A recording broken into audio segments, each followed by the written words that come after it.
آج کی بہت بڑی بریکنگ نیوز آپ کے سامنے میں رکھنے جا رہا ہوں، تو ویڈیو کو شروع سے لے کر اینڈ تک پورا دیکھیں۔ روس امریکہ جنگ کا تبل بج اٹھا، نیو ورلڈ آرڈر شروع، چین پاکستان جنگ لڑنے کو تیار، تیسری عالمی جنگ سٹارٹ، جو بائیڈن جاتے جاتے روس پر قہر بن کر ٹوٹ پڑے، دوسری جانب ٹرمپ کا بڑا بیان سامنے آ گیا۔ ویڈیو کی تفصیلات میں آگے بڑھنے سے پہلے آپ سے چھوٹی سی گزارش ہے کہ ہماری ویڈیو کو لائک کر دیں، چینل کو سبسکرائب کر کے بیل آئیکن پر ضرور کلک کر دیں۔ ناظرین گرامی، بہت بڑی بریکنگ نیوز آپ کے سامنے میں رکھنے جا رہا ہوں کہ اس وقت جو بائیڈن جاتے جاتے روس کے خلاف ایک بڑی جنگ کا وہ شروعات کر چکے ہیں۔ دنیا ایک بار پھر سنگین کشیدگی کی طرف بڑھ رہی ہے۔ امریکہ اور روس کے درمیان تعلقات سر جنگ کے بعد اب انتہائی نازک موڑ پر پہنچ چکے ہیں۔ امریکی صدر جو بائیڈن کے حالیہ بیانات اور اقدامات نے صورتحال کو مزید خراب کر دیا ہے، اور ایسا لگتا ہے کہ وہ اپنے عہدے کے آخری دنوں میں روس کے خلاف مزید سخت فیصلے کر سکتے ہیں۔ دوسری طرف چین اور پاکستان بھی اپنی افواج کو جنگی تیاریوں میں مصروف دکھائی دیتے ہیں، جبکہ روس اپنی فوجی طاقت کا بھرپور مظاہرہ کر رہا ہے۔ جو بائیڈن کی حالیہ پالیسیوں میں اپنی صدارت کے دوران روس کے خلاف کئی پابندیاں جو بائیڈن نے پہلے عائد کیں، اور حالیہ دنوں میں ان اقدامات میں مزید اضافہ کیا جا رہا ہے۔ امریکی حکومت نے یوکرین کو اربوں ڈالر کی فوجی امداد فراہم کی، جو روس کے خلاف جنگ میں استعمال ہو رہی ہے۔ بائیڈن کے بیانات سے ظاہر ہوتا ہے کہ وہ روس کو عالمی سطح پر تنہائی کرنے کی کوشش کر رہے ہیں۔ بائیڈن نے حالیہ تقریر میں کہا ہے کہ ہم روس کی جارحیت کا جواب دینے کے لیے ہر ممکن اقدام کریں گے۔ اس کے مقابلے میں روسی صدر ولادیمیر پوٹن نے امریکہ کو واضح طور پر خبردار کیا ہے، اگر امریکہ نے روس کے معاملات میں مداخلت جاری رکھی تو انتہائی سنگین نتائج ہوں گے۔ دوسری جانب پاکستان اور چین کی جنگی تیاریوں کی جو خبریں ہیں وہ کھل کر سامنے آ رہی ہیں۔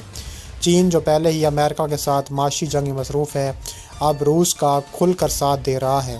چین کے صدر شی جن پنگ نے اپنی فوج کو اعلیٰ درجے کی جنگی تیاریوں کے احکامات دیے ہیں، اور حالیہ رپورٹس کے مطابق چین نے اپنی جنگی بحری جہاز میزائل سسٹمز بحر الکاہل میں تعینات کر دیے ہیں۔ چین نے کہا ہے کہ اگر امریکہ نے روس پر حملہ کیا تو چین خاموش نہیں بیٹھے گا۔ پاکستان جو چین اور روس کے ساتھ قریبی تعلقات رکھتا ہے، اس وقت اپنی افواج کو ہائی الرٹ پر رکھے ہوئے ہے۔ Army chief general Asim Munir نے حالیہ دنوں میں فوجی قیادت کے ساتھ اہم اجلاس کیے ہیں، جن میں خطے کی موجودہ صورتحال پر تبادلہ خیال کیا گیا ہے۔ پاکستان نے واضح کر دیا ہے کہ وہ کسی بھی بین الاقوامی جارحیت کے خلاف اپنے اتحادیوں کے ساتھ کھل کر کھڑا ہوگا۔ یورپ پہلے ہی روس اور امریکہ کے درمیان کشیدگی کے باعث توانائی کے بحران کا شکار ہے، لیکن مشرقی وسطیٰ جو پہلے ہی جنگوں کی زد میں اس نئی کشیدگی کا بڑا شکار بھی بن سکتا ہے۔ دوسری جانب کہا جا رہا ہے کہ اب امریکہ نے جو بائیڈن ہے اس نے کھل کر یوکرین کو اقدامات کرنے کا اعلان کر دیا ہے۔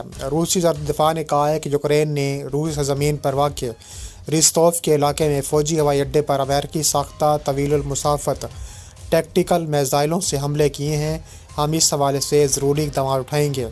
وزارت کی جانب سے جاری کردہ بیان میں کہا گیا ہے کہ یوکرین کی فوج نے صبح راستوف کے شہر تانگروف کے ہوائی اڈے پر مغربی ساختہ بلند حیثیت کے حامل ہتھیاروں سے حملہ کیا ہے۔ بیان میں کہا گیا ہے کہ تحقیقات کے نتیجے میں اس بات کا تعین ہوا ہے کہ اس حملے میں ایٹاسمس 6 میزائل استعمال کیے گئے ہیں، ان میں سے 2 کو پانتیسیر فضائی دفاعی نظام نے مار گرایا ہے، اور باقی ماندہ کو الیکٹرانک ذرائع سے بلاک کیا گیا ہے۔ بیان میں کہا گیا ہے کہ میزائلوں کے ٹکڑے گرنے سے فوجی اہلکار زخمی ہوئے، ایئرپورٹ سے تعلق رکھنے والے 2 عمارتیں، 3 فوجی کاریں، پارکنگ میں موجود سویلین گاڑیوں کو نقصان پہنچا ہے، اور مزید کہا گیا ہے کہ یہ حملہ مغربی ممالک کے ساتھ مل کر کیا گیا ہے۔ طویل الفاصل تک مار کرنے والا ہتھیار لاجواب نہیں رہے گا، اس سلسلے میں ضروری اقدامات وہ اٹھائے جائیں گے۔ اس کے علاوہ مزید کہا گیا ہے کہ جو بائیڈن کی یوکرین کو روس پر امریکی میزائل داغنے کی جو غلطی ہے وہ پوری دنیا بھگت سکتی ہے۔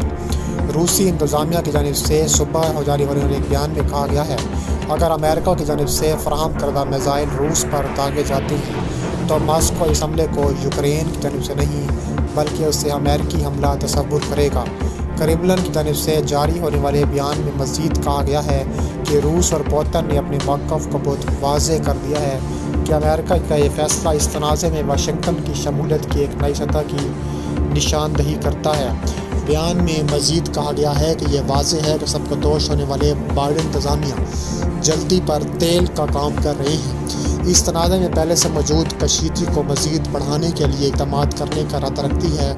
روس کی جانب سے یہ بیان امریکی صدر جو بائیڈن کے یوکرین کو روس میں اہداف کو نشانہ بنانے کے لیے امریکی ساختہ طویل فاصلہ تک مار کرنے والے میزائلوں کو اجازت دینے کے طور پر کام آیا ہے۔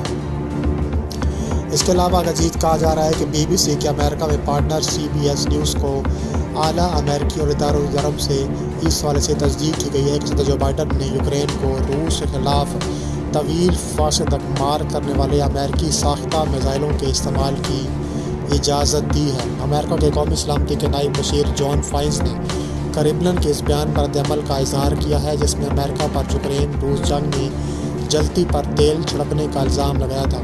ان کا کہنا تھا کہ امریکہ اور شمالی کوریا کی افواج کی اس جنگ میں شمولیت کی روسی حکمت عملی پر نظر رکھے ہوئے ہے اور امریکہ کی جانب سے روس پر واضح کر دیا گیا ہے کہ ہم اس کا جواب دیں گے۔ ان کا مزید کہنا تھا کہ خطے میں یہ آگ روس کے یوکرین پر حملے کی وجہ سے لگی تھی اور بنیادی مسئلہ اس کا تسلسل ہے۔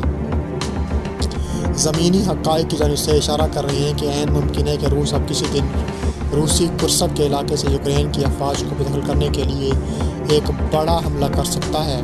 یوکرینی امریکی فراہم کردہ ATMS کے حملے کے خلاف دفاع کے استعمال کر سکتا ہے جس میں فوجی اڈوں، بنیادی ڈھانچے اور گولہ بارود ذخیرہ کرنے والے مراکز سمیت روسی اہم ٹھکانوں کو نشانہ بنا سکتا ہے۔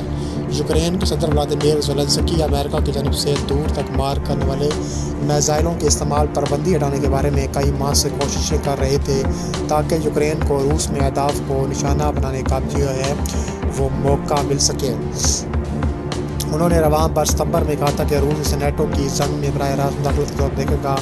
پیوتن نے کہا تھا کہ اس کا مطلب یہ ہوگا کہ نیٹو ممالک امریکہ اور یورپی ممالک روس کے خلاف لڑ رہے ہیں۔ یہ لانگ رینج میزائل ATM جو دراصل امریکہ کی کمپنی لاک ہیڈ مارٹن کی طرف سے بنائے جاتے ہیں، ان میزائلوں کی خاص بات یہ ہے کہ یہ 300 کلومیٹر تک مار کر سکتے ہیں۔ انہیں ان کی رفتار کی وجہ سے تباہ کرنا خاصا مشکل ہوتا ہے۔ امریکہ کی جانب سے یہ ہتھیار یوکرین کو سپورٹ پیکج کے طور پر دیے جاتے رہے ہیں اور یہ اس پہلے یوکرین نے کریمیا میں استعمال کیے ہیں۔ مقامی اطلاعات کے مطابق یوکرین مقبوضہ یوکرین اور کرسک کے علاقے میں گئی عرصے سے یہ میزائل امریکی اسلحے کا استعمال بھی جو ہے وہ کر رہا ہے۔